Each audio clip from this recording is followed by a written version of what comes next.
अनेक वर्ष मुंबई किंवा महाराष्ट्र बंद ठेवायचा ठेका जणू हिंदू हृदय सम्राट बाळासाहेब ठाकरे आणि त्यांच्या शिवसेनेकडे होता। परंतु त्याच्याही आधी मुंबई बंद म्हटली की बंद व्हायची तो माणूस म्हणजे कामगार नेते जॉर्ज फर्नांडिस। त्यामुळे जॉर्ज फर्नांडिस यांना बंद सम्राट देखील म्हटले जायचे। याच जॉर्ज फर्नांडिस यांनी 57 वर्षापूर्वी एका बँकेची स्थापना केली। त्या बँकेचे नाव होते न्यू इंडिया सहकारी बँक।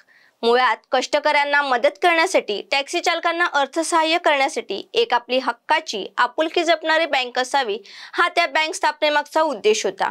तीच बँक काळाच्या ओघात मोठी झाली, इतकी मोठी झाली की त्याच्यात रिझर्व्ह बँकेचे डोळे पांढरे पडतील असा भ्रष्टाचार घडला।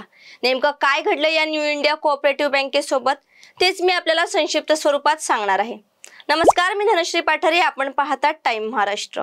न्यू इंडिया बँकेत झालेल्या घोटाळ्यामुळे हजारो लोकांचे कोट्यवधी रुपये अडकले आहेत। आरबीआयने बँकेवर 6 महिन्याकरता कोणतेही आर्थिक व्यवहार करण्यासाठी निर्बंध घातले आहेत। त्यामध्ये कोणत्याही खातेधारकाला 6 महिन्यापर्यंत व्यवहार करता येणार नाही। पण हे पाप कोणाचे आहे? तर हितेश मेहता नावाच्या माणसाचे। हा हितेश मेहता नेमका आहे तरी कोण? तर हा माणूस बँकेच्या क्लार्क पासून तर जनरल मॅनेजर पर्यंत पदोन्नती झालेला बँकेचाच कर्मचारी। आज तो बँकेच्या घोटाळ्या प्रकरणी तुरुंगात आहे। आज तो इतका शरमलेला आहे की त्याने पोलिसांच्या कचाट्यात असताना आपली मान देखील वर केली नाही। मात्र त्याच्या याच कृष्ण कृत्यामुळे हजारो कुटुंबियांना आपली मान खाली घालावी लागणार का असा प्रश्न उपस्थित झाला आहे। हितेश मेहता याने न्यू इंडिया कोऑपरेटिव्ह बँकेत क्लार्क म्हणून आपल्या करिअरची सुरुवात केली। एका छोट्या पदापासून ते बँकेचा जनरल मॅनेजर पर्यंतचा त्याचा प्रवास जितका थक्क करणारा आहे तितकाच त्याचा भ्रष्टाचार घोटाळा कुणाचेही डोळे विस्पारून टाकणार आहे। या हितेश मेहताकडे दादर आणि गोरेगाव शाखेची जबाबदारी आहे।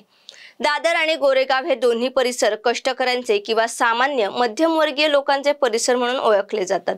इथल्या हजारो लोकांनी आपले आयुष्यभराची पुंजी येथे जमा केली होती। या बँकेत खाते प्रमुख म्हणून दैनंदिन रक्कम हाताळणाऱ्या हितेश मेहता यांनी पुढे जाऊन प्रभादेवी शाखेच्या 112 कोटी आणि गोरेगाव शाखेच्या तिजोरीतून 10 कोटी रुपये गहाळ झाल्याचे आढळून आले। आता यासाठी नेमका कोण जबाबदार आहे? यासाठी पोलीस तपास करीत आहेत। नेमका कसा झाला हा घोटाळा असा प्रश्न तुम्हालाही पडला असेल तसा तो अनेकांना पडला।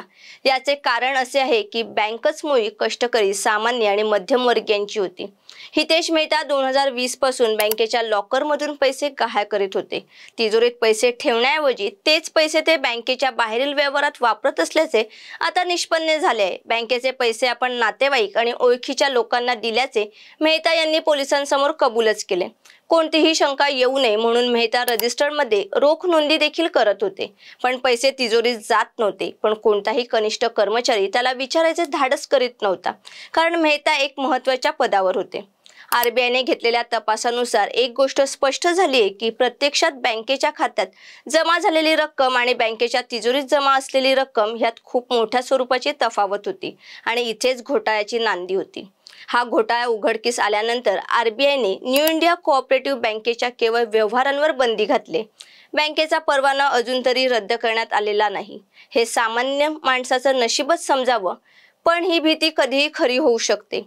5 वर्षात 60 नागरी सहकारी बँक बुडाल्या, पण न्यू इंडिया कोऑपरेटिव्ह बँकेचं बुडणं अधिक वेदनादायी आहे, कारण इथे कष्टकरी जनता, टॅक्सी चालक, हमाल, हातगाडीवाले यांनी आपल्या आयुष्यातील पै जमवलेली होती। त्यामुळेच अशा बँकेचे भविष्य अंधारात जाऊ नये अशी सर्वांचीच इच्छा आहे। बँकेच्या या घोटाळ्यावर अनेक नेत्यांनी आपली बडबडबाजी सुरू केली आणि जर गोलंदाजीचा विषय आला तर संजय राऊत बोलायलाच हवेत। संजय राऊतांनी सुद्धा यावर भाष्य केले आहे, पण राऊतांचे भाष्य सामान्य नागरिकांना किंवा मध्यमवर्गीयांच्या ठेवीवर लक्ष करण्यापेक्षा किरीट सोमय्यांना लक्ष करण्यात प्रामुख्याने होते।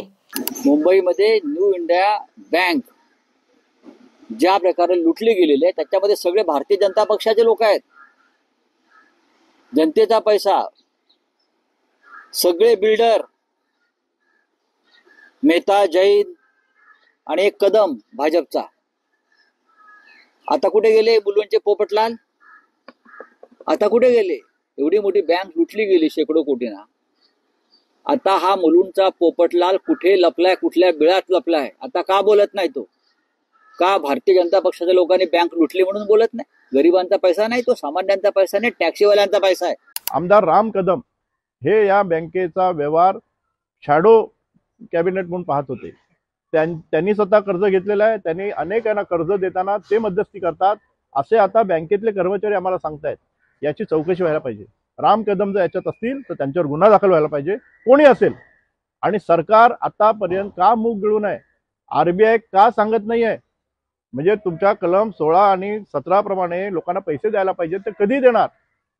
5 लाख रुपये तुम्ही देणार ना, ते कधी देणार ते कोण सांगणार? लोक अशा हवालदिल बसलेले आहेत, बँकेवर ताटकळत बसलेले आहेत.